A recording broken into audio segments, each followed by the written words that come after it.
Spectrovision Radio. Sometimes people, when they have an encounter, there's this association with this incredible symphonic music, which, by the way, people have this in near-death experiences. There's this constellation of experiences.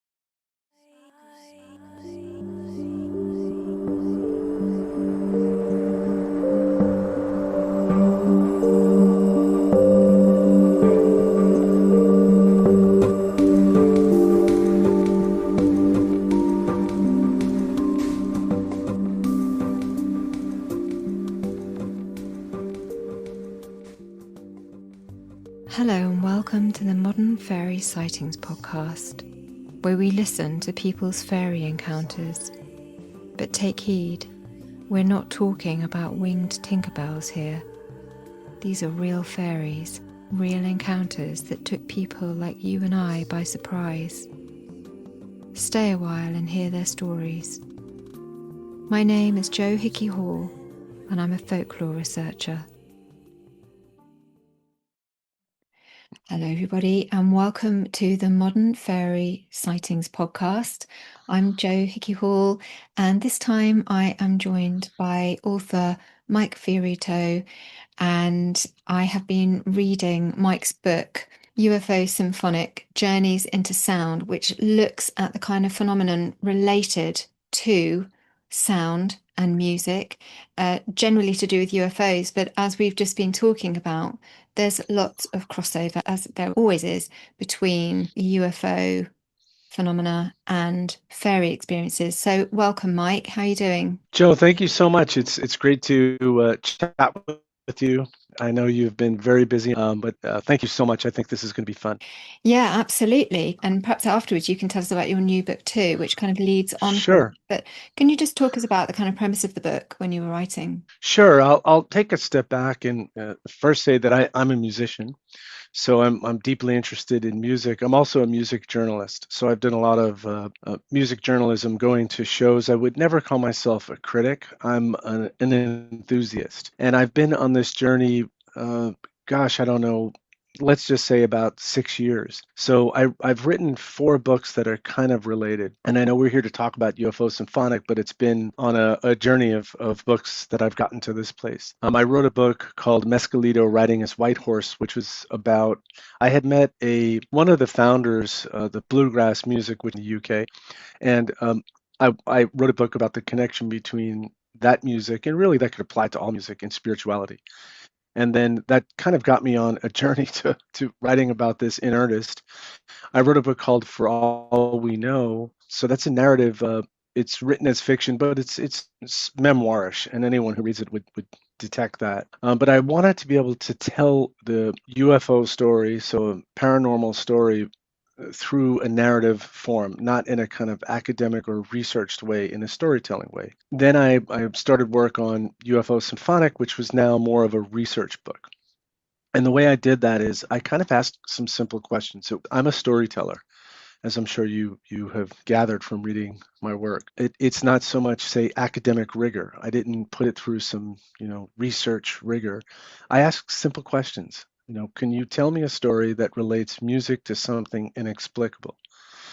And what's interesting, Jo, is the responses I got back were myriad. It wasn't the same story told over and over again.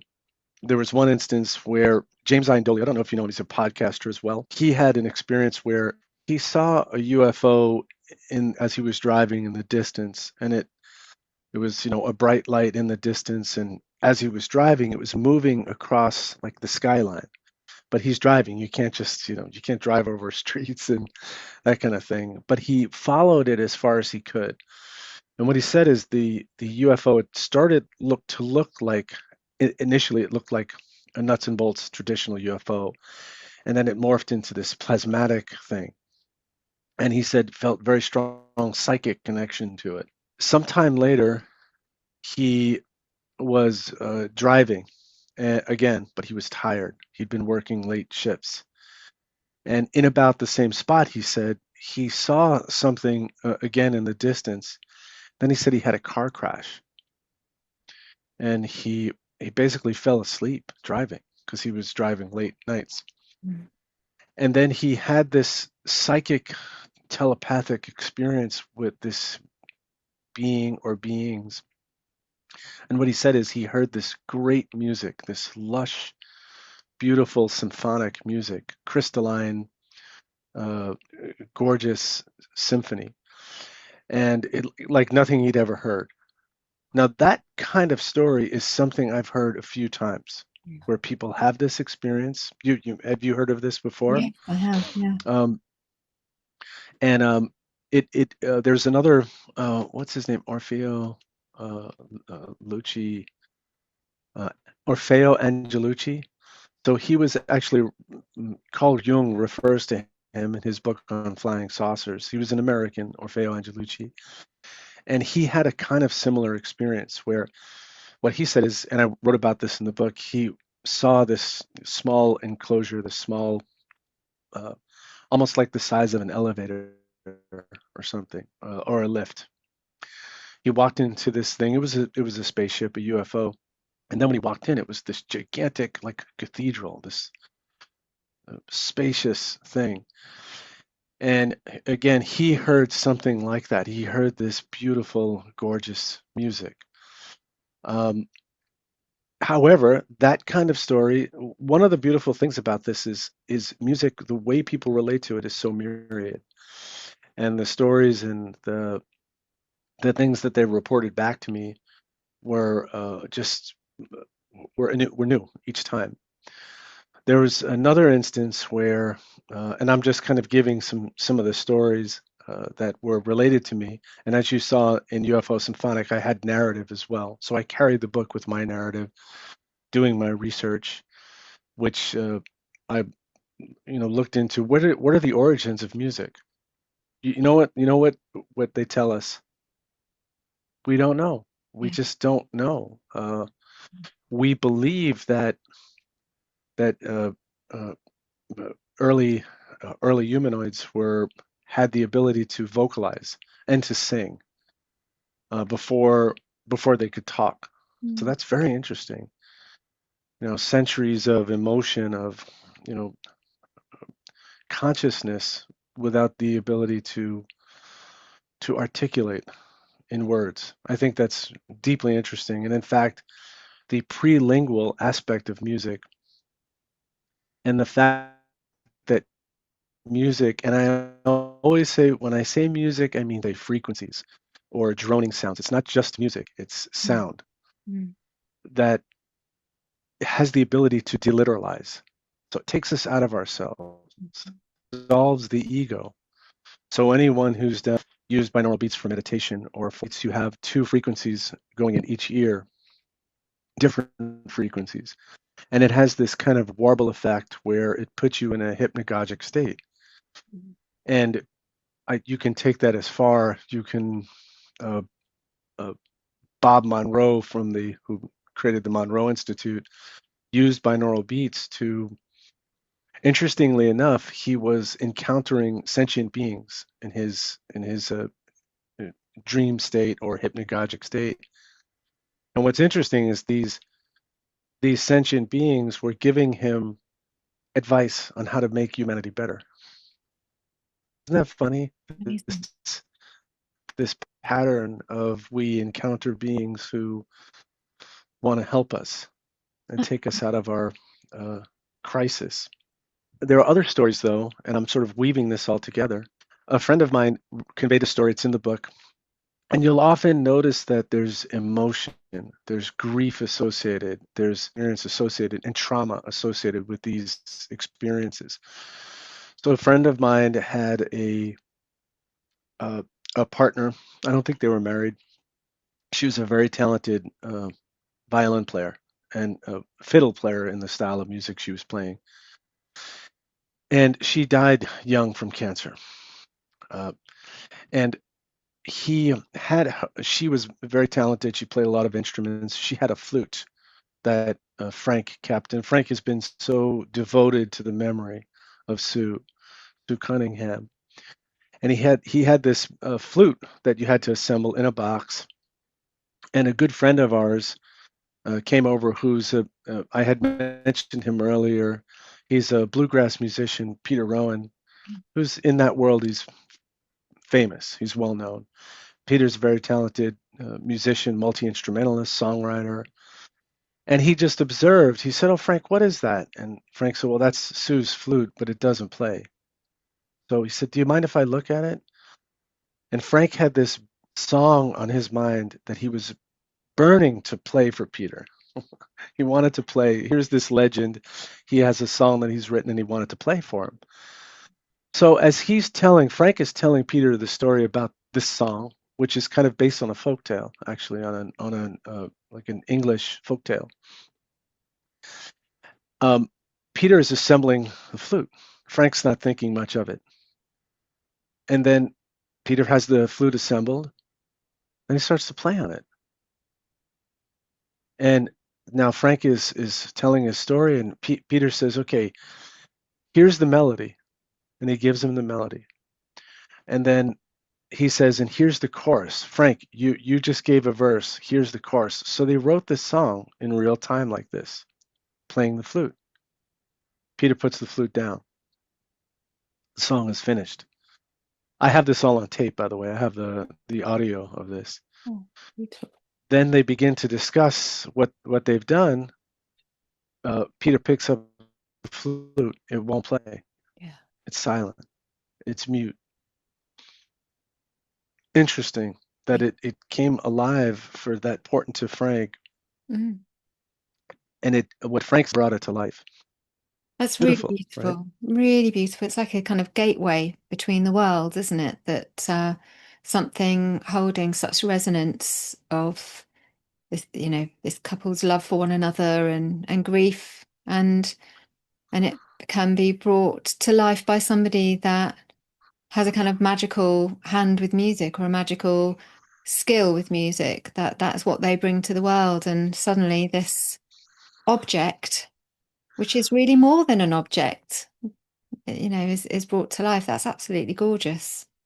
And I guess that's what my question would be, is that do you find that music seems to be some kind of gateway?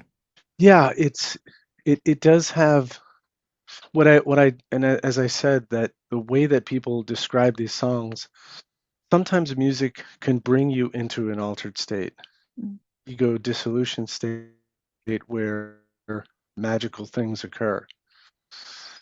And sometimes in music can emerge when you're in a state. So in other words, sometimes the music precedes this segue into an altered state, but sometimes music emerges, like people who have an experience have some kind of sighting or emotional experience, have this explosion of music that occurs.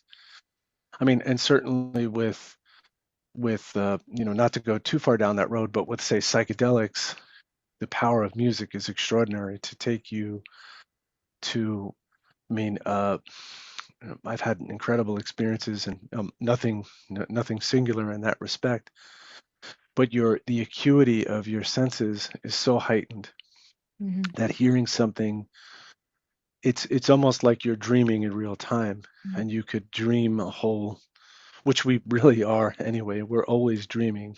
Um, we're always making up stories. Uh, uh, Not that reality. I'm not saying that the world isn't real. Our relationships aren't real. Our children and friends aren't. That's not what I'm saying. They're provisionally real. That of course they're important to us, and the things we do are important, but it's not the whole story, is really what I'm saying. Thinking on that, the way that when we are in an altered state and we hear music, it's as if we have more of an accessibility into those worlds.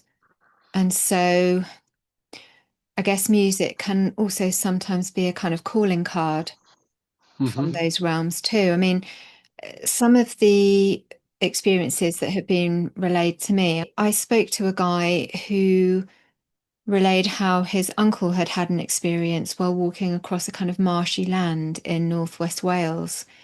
And he heard this kind of very strange music on the breeze and turned around to see a circle of white beings stood in this marshy land that you can't actually cross over as a human being. You have to kind of pick your way through.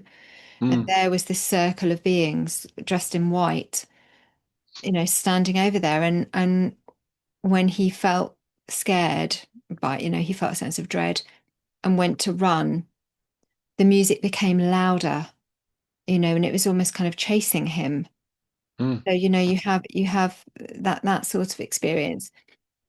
And then you have other experiences where I spoke to a guy in northern Michigan, and he talked about when he was a child having gone into almost kind of being called actually that morning into the forest, and it was to a part of the forest he didn't know very well, and he was drawn by music. He was kind of mm, lulled there. So you've got situations where people hear it and it does not feel something that they want to go towards, and it's a dreadful feeling and they're running from it. And then you've got other situations where we might kind of open to it and have these experiences. And you know mhm, these the motif of hearing music is throughout folklore too, of course. But hearing that people are having these experiences still nowadays. I mean, in your book, you talk about how some people, when they're creating the music, they start to feel overtaken by it, and these kind of crescendos build. You talk about Sebastiano, the composer, who was experiencing how the colors and the atmosphere and the feelings are brought mhm, into the space when he is working with music. So mhm. it's really fascinating to hear how rich these experiences are, and also kind of how the regularity with which they happen too. It's fascinating. Yeah, is this something that you think people don't tend to necessarily talk about? Yeah, I think it's kind of ignored. And so I think that absolutely everyone has a transcendent experience when they listen to music. Yeah. So that could be, and I think there's a wide range of experiences. It could be simple reverie. You could have, not to make fun of, the rich kind of tech bro type guy who, has a Tesla, drives an expensive car and puts on Journey on his way to his Google job, makes a ton of money. I'm making fun of it, but still goes aloft into a dream and is having some fantasy when that's happening. That's kind of discounted. Somehow that isn't important. Isn't it fascinating, Joe, how in modern society that fantasy is sort of less important. It's sort of looked at as, well, that's just fantasy. But meanwhile, we crave it desperately. Look at the movies that people watch and the music that they listen to, the video games. There's this absolute craving, but there's not the same amount of honesty about what people are getting from it. So I think you can listen to music in that way, that you could be in more than one place at a time. You could be in the past. Um, Also, you can listen to music with, say, more intention. So if you listen to um, 443 hertz, and there are different frequencies you can listen to, for example, that put you into a meditative state. And that meditative state can lead to, mystical experiences and deeply profound, life-changing experiences. And this is nothing new. We've been doing this, human beings, since time immemorial. We have found whale bones in, that were used as flutes or droning instruments. So just imagine being in some underground cave or some enclosed space. Again, something we as humans seem to love, this experience of finding enclosed spaces. Think churches, temples, but a cave where you're making music in the dark, and the profound experience of that, being led by uh, uh, a shaman through a ritual experience, whatever that experience may be. Maybe it's a calling to the dead, maybe it's a calling to the spirits, maybe it's a seasonal ritual. But that would be deeply profound and put you in an altered state, even before you put the music on, even before you begin playing the music, being in the dark. Yeah. And, when you hear even, poetry begins to approximate music, it's metrical, Mm. right? Once I start using, I will arise and go now and go to Innisfree, and a small cabin build there of clay and wattles made. 9 bean rows shall I have there, and a hive for the honeybee. I've immediately set the stage. This, something different is happening. There's something sacred. I'm calling that space. When you do it with music, it's even more entrancing. In the book, I talk about, and I do want to get back to Sebastiano, but I'll just mention this. My wife and I went to a Wachuma ceremony. So this was indigenous American shamans leading this experience, and it was with drumming and with chanting and singing. And you take this is San Pedro is the sacred plant, which is like an alkaloid. It's like mescaline. Uh, it's similar to that. But through this hypnotic playing, you were pulled into, I don't know if pulled into, you entered a place, actually, it was a place of the heart, really. It took me deeply into this deep place of compassion, of uh, my heart asking me to have more compassion, really. My mother had been ill, and we were all very good to my mother. My mother was very difficult towards the end. Um, but it needed what we all needed was more compassion. And then that's what came back to me. Yes, I saw orbs and lights, but it was this gush of powerful emotion and this sort of revelation, really, this from the heart. That's the experience I had. But Mhm. there's no doubt that the music and the constant pace of that music and the hypnotic aspect of it, that repetition, when something occurs repetitively, it stays the same, but you change. You enter different levels and different phases. Mm. I have found, and we find, this kind of droning music or chanting music is around. Humans do it around the world. I mean, in Scottish piping is sort of a Mm. droning sound. Very true. Indian music with the sitar, of course, the tempura, the sarod, that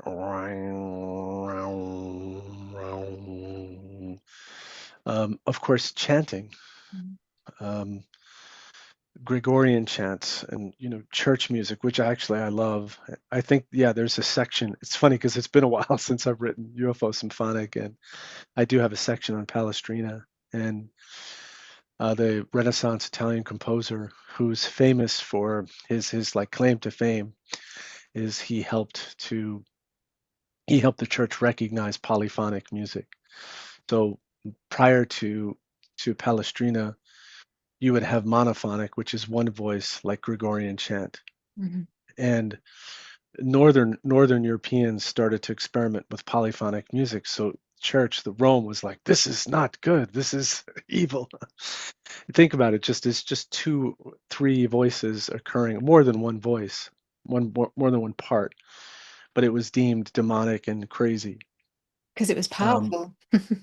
because it was powerful and it was different. It was political, Mm. really. And he wrote for Pope Marcelli, uh, Palestrina did, the Mass of Pope Marcelli.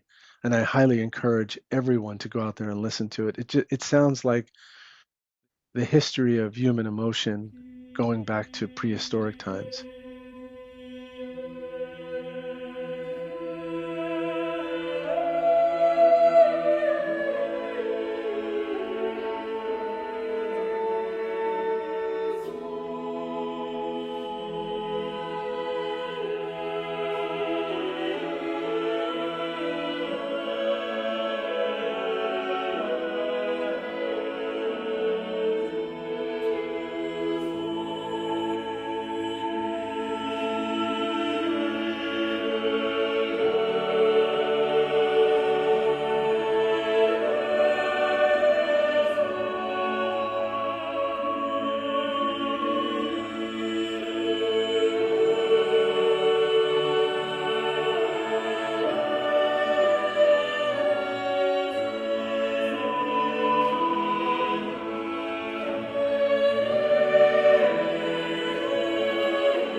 So he wrote for the Pope and said, "Look how beautiful this is. How could this be awful?" And supposedly then polyphonic music was permitted in the church. I mean, that may be apocryphal. I'm not exactly sure, but it makes for a great story. It does. And if you think about, the Beatles, when the Beatles sang and you had different parts, and how beautiful it sounds when you have different parts come together, and it's basically different notes that fit into, like, say, a chord, and when they come together, there's just such a it turns a light on in your consciousness and in your heart, really. Going back to what you were saying earlier about how, they can take us back in time, I really enjoyed what Joshua Cutchin wrote, Hmm. in your book, because of course Joshua wrote your book, Hmm. about how music can actually be like a time capsule, frozen in Hmm. time, something frozen in time, which when we hear it, it can just move us to places, whether it's our childhood or whether it's somewhere that we visited decades and decades ago, or somebody that we've met that we, loved very much in our lives that's no longer with us, and how Hmm. the timing of that can sometimes be profound because we might dream of that person the night before, and then the first song we hear on the radio that morning is their song, or the song Right, that you shared with them, or something right. about the time that you spent with them. And I think it kind of taps into a lot of the synchronicities that we have a lot of the time, these sorts of experiences with music. It can really change us. And I love what you said there about how this experience is the world over, all cultures, and that the humming and the beat, which is our first experience of coming into life. We're held in our mother's womb, we hear her heartbeat, we hear the sounds Hmm. from wherever people are located, in their homes, in their localities, and we get to recognize those kind of sounds and rhythms and Hmm. reverberations. And not only that, but we kind of experience that vibration too, don't we? It kind of ripples through our body. So our sort of very coming into being is with music. And Absolutely. Yeah. You yeah. make a great point there, and I read about that, in my current book. And there's scientific credulity to, so when you talk about, because I'm not following a science here. I'm coming at this from a kind of a humanities and a spirituality perspective, and I'm not really hanging on to. I'm not looking, but just to make the connection, when you say you have a certain experience and you're 16 years old and you're listening to music and your brain chemistry is in such a way, and now you hear this music and it freezes in that experience, Yeah. Yeah. and when you hear that music later, it supposedly, I've read that it replicates that kind of configuration, that in your the sort of state of your brain Mm. replicates that experience, and so you get that rush, that feeling. I mean, who hasn't been, I'll put on music when I'm vacuuming, and then you'll hear an old song and you'll, like, just get gushed with tears, and you go, where did that come from? It just swooped in and took over. And I loved what you said about the synchronicity. So there's a funny irony. You go to a bar, the bar where you went with, your ex-girlfriend, and now you hear that song and you kind of laugh, and you laugh the song that you both heard, and it's like the universe smiling back at you. And what Josh and I talked about too, in the title of the chapter that in my conversation with him was about telepathy. Music is a form of telepathy. So when you're especially if you're playing something like jazz or something that has an improvisational aspect to it, like Indian raga music or jazz or blues, where you have a structure, but there is a structure, but there's also a lot of freedom. Mhm. Now, how do you know when that change is going to happen? How do you know when the timing signature is going to change? You can't discuss it out loud. I mean, I guess you can call things, but often is the case is you intuit it. Yeah. You both know, you all know. I've seen music where there's some kind of avant-garde music. Fred Frith, who is a major composer in that space, and I've seen him perform with. He played. Um, he had this fascinating platform with percussion and string instruments. He plays a variety of things you can't even name. He makes some of the instruments. And there was a cello player and then someone playing another set of like percussive instruments. Now, Fred Frith he's like the dawn of this kind of music, but he wasn't leading it only. It was each of them taking turns to become the main voice and changing the course. And you could tell this was in real time. Yeah. And they didn't discuss it. There wasn't, you could tell it was improvised, not in a clumsy way, in a very organic way. Three phenomenally sensitive and talented musicians that who were all listening to each other, listening very closely. Um, if I can go back to Sebastiano for a moment, so it's funny because Sebastiano was in Argentina, and I met him through. I don't know if you know Jeff Kripal. Oh, yes. I haven't met him, but we've kind of met online kind of thing. Yeah. Yeah, so yeah, and Jeff's a great person, very generous, kind, and I think Jeff's done a great job of providing all of us with a framework to have these conversations that um, Jeff is just so sober and rational and doesn't take the bait for hyperbolic kind of stuff. He's very paced in his approach.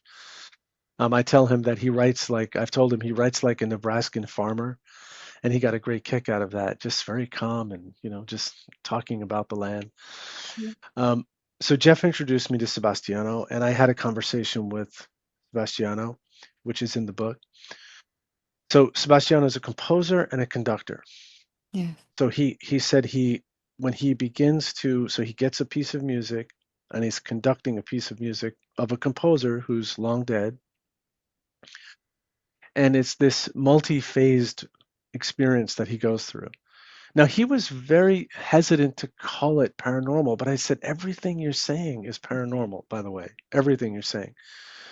You go into this relationship with the composer where you begin to dialogue with the composer. Yes, you have notations, but you have to make some decisions. How would the composer have wanted it? And what he said is it's like you're almost having daily conversations. Yeah. You've revived this person and they're with you Mm. and you're doing this together. And I said, and what's not paranormal about that, Sebastiano? You're kind of invoking this spirit, and this spirit is guiding you through this process, so that it feels authentic, it feels real. Um, I thought that was fascinating, that whole subject. It really very much is. And I think even, I've been to gigs before and I've watched bands where they have that. And it's kind of like that hive, when I can't remember what it's called, when the birds just know when to fly together, that, Right, right. Yeah. that kind of resonance with each other. And really, when you're in the audience watching a band, and that's happening between them, you really feel it. And it's such a buzz, you're sharing Hmm. in that. And I guess it's a kind of reciprocal thing then as well, because as more as you're kind of buzzing off what they're doing. I mean, you can even see it sometimes. You can see the kind of light Illumination. merging Yeah. between, the members. But when that happens, it really gets something deep going. You can walk out of a gig and feel like you've had some kind of profound experience. It's absolutely fascinating. Yeah, I really enjoyed that part of the book. Do you delve into that further in your latest book then? Yeah, so this is the new book that just came Mhm. out. It's called The Inner Space of Outer Space, and I really pick up on the work that I did because as you know, I'm sure in writing the book that you're writing, what happens is as you're doing research, you're researching and you don't stop when Yeah. you're writing the book. You just keep doing the work because you're passionate about it and you're interested. but at some point you have to stop the book. So the research keeps growing. And I said, okay, at this point, I'm just going to push this off to the next book. And so the inner space of outer space definitely picks up where UFO Symphonic left off. I have some uh, experience or accounts there at the end of the book. Mm-hmm. I did want to include some experience or accounts, but this is really me carrying through, kind of looking at the origins of music. As so, one of the things that I say is that we get the sounds of music from archetypes, which come from nature. So, for example, there's the sounds of the ocean, that kind of the way ocean water might come in. Do you know the Gemopodes by Satie? There's that beautiful Oh, song, beautiful, and beautiful, like a lullaby. and right, and lullaby, very key. Interesting that we hear lullabies, like you were saying, when we're babies. That's how we're first spoken to.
So these archetypal sounds, like ocean water, and if you think of Gemopodes, the way it's that meter, that rhythm, it has this kind of like lapping, you know, Yes. lapping with low sounds by the shore while on the roadway and the pavement's gray. I hear it in the deep heart's core.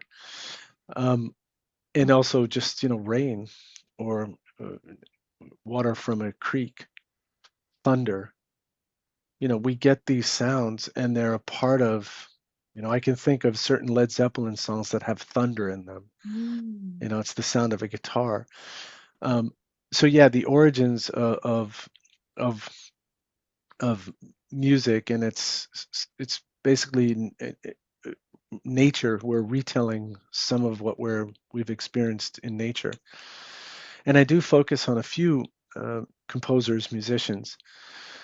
So I focus on the musician Sun Ra, who was a jazz musician born in Birmingham, Alabama, about 1914.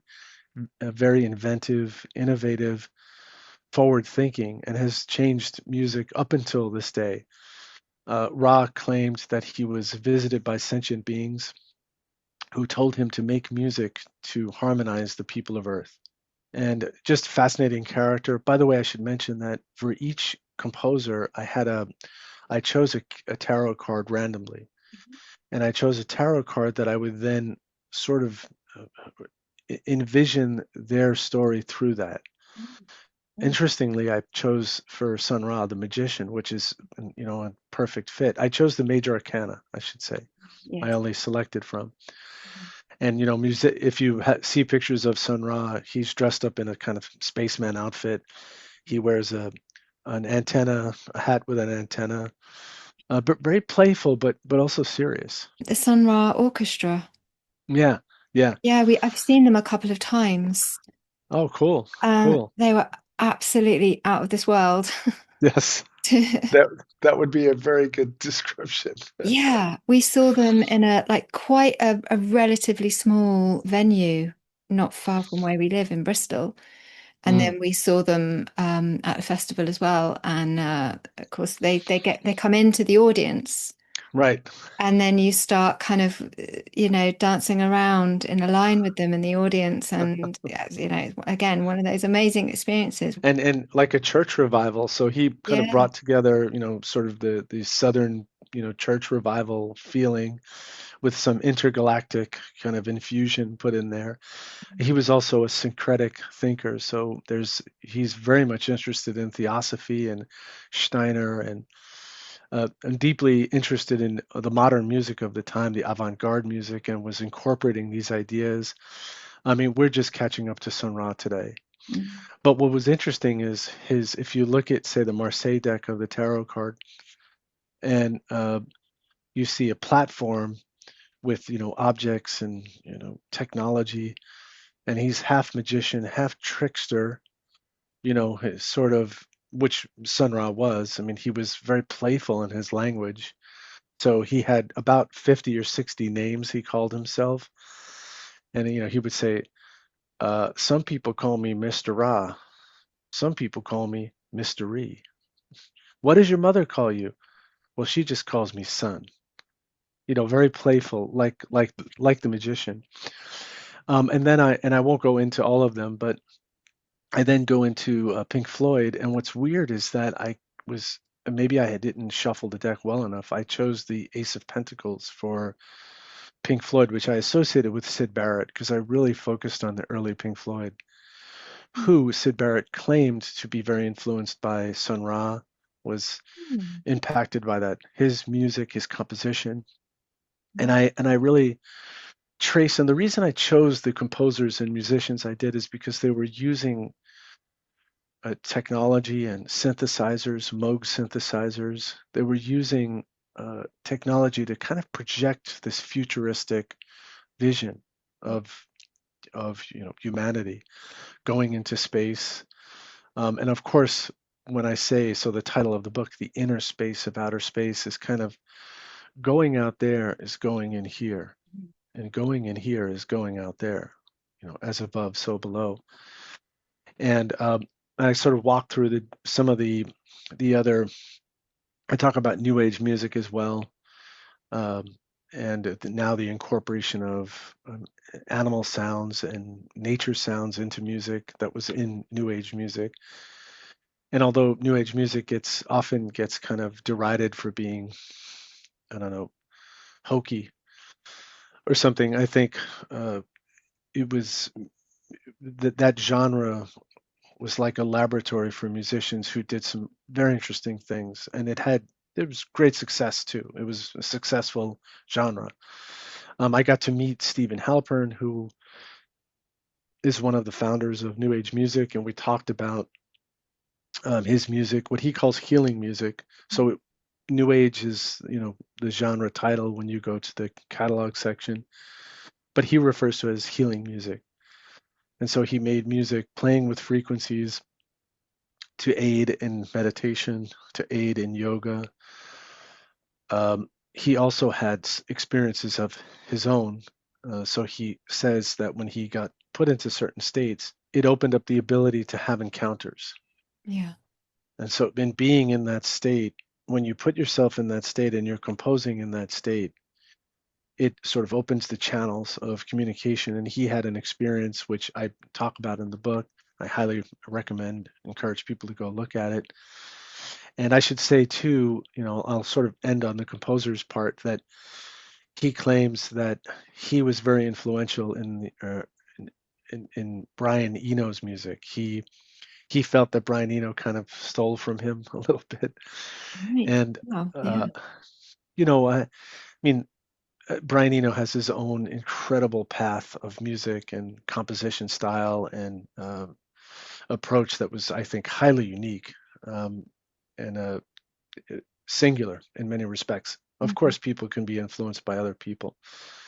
Um, Yeah, and maybe they were getting the same frequency. Maybe they were receiving on the same frequency. Because I tend to find that too, is that sometimes these ideas arise at the same time in different parts right, of the world, and it's right, literally that you've just caught the same breeze, basically. And if you're yeah, open to it and you are able to express it or realize it in some way, it does happen like that. But it's a really interesting point. So yeah. in UFO Symphonic, can you talk a little about how the kind of music and UFO experience crossover happens? The Yeah. stories which kind of seem to evidence, this connection between the two. Yeah, I think that what I found is so it's highly various. So sometimes people have a UFO experience that's associated with absolute silence and with an eerie kind of silence that's almost has sound and substance and thickness to it. So there's not one experience. But as I had mentioned that sometimes people have when they have an encounter, there's this association with this incredible symphonic music, which, by the way, is something you hear. I was reading Dr. Penny Sartori writing about near-death experiences. People have this in near-death experiences. They have this, and in fact, what I am saying is that there's this constellation of experiences of which UFO is one. It could be fairy encounter. Yes. It could be near-death experience. It could be out-of-body experience, and that's really what I'm saying. Mm. In the fairy stories that I found, some of them from Yeats, and then just doing other research. What's interesting is that the fairy stories. So sometimes it's not one kind of story too. So sometimes you're singing music. So if the fairies are singing music and you join in with them, Mm. you better get it right because if you Indeed. don't get it right, you're going to have consequences. Yeah.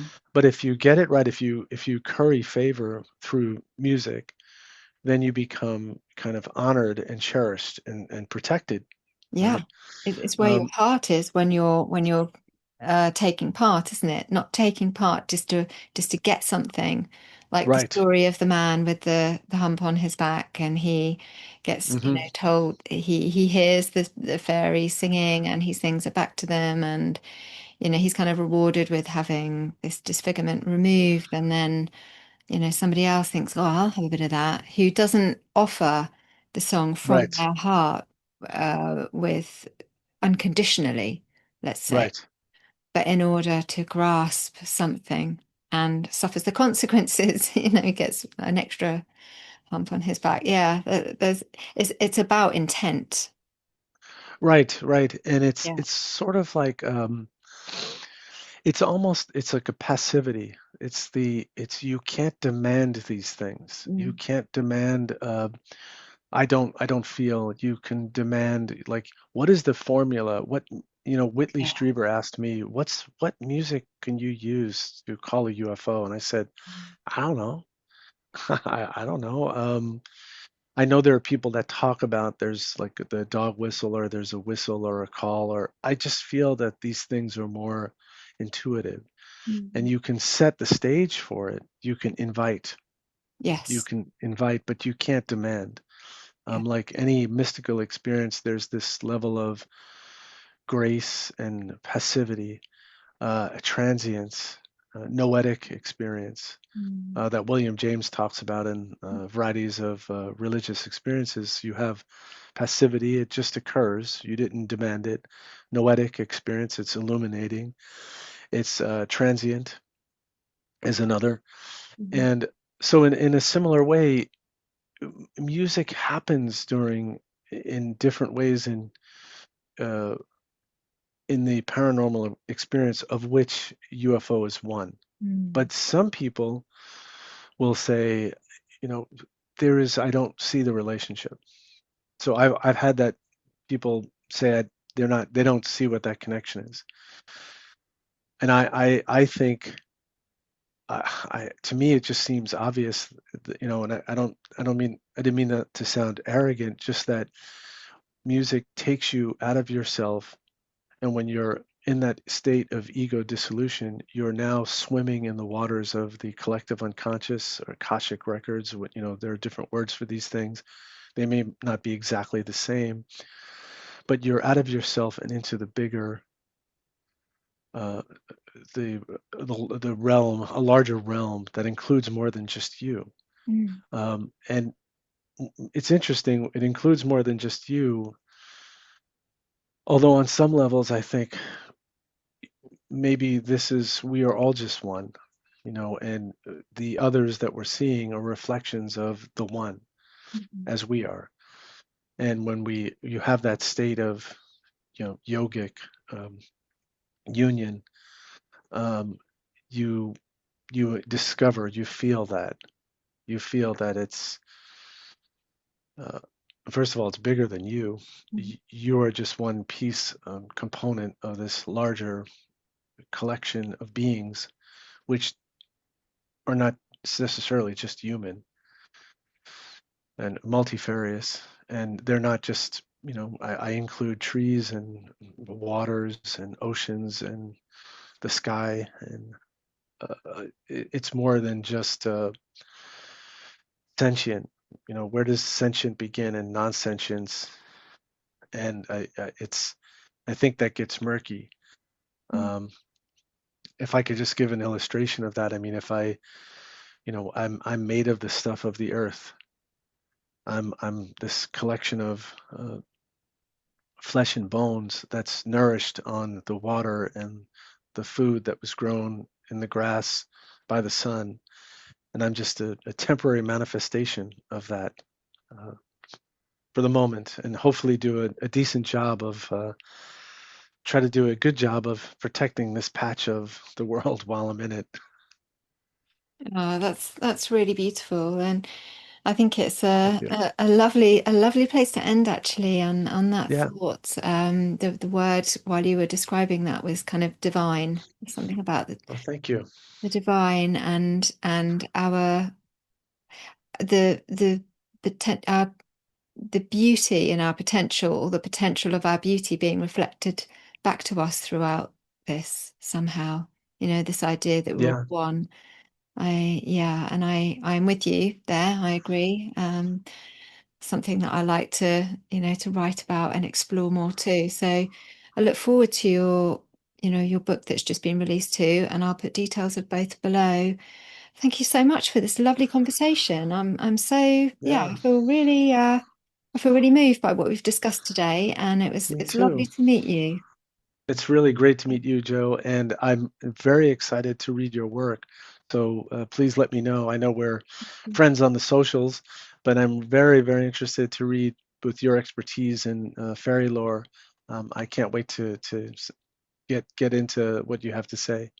Oh, thank you very much. Well, have a lovely day where you are, You and too. yeah, we'll speak again soon. Thank you. Thank Thank you you. so much. Bye, Joe. Thanks so much for listening and watching. If you enjoy the podcast, please consider joining us on Patreon for dozens more episodes of unreleased bonus content monthly online events, and a private chat. We are a warm, supportive community, and it really helps to support the project. Find us on patreon.com/The Modern Fairy Sightings Podcast.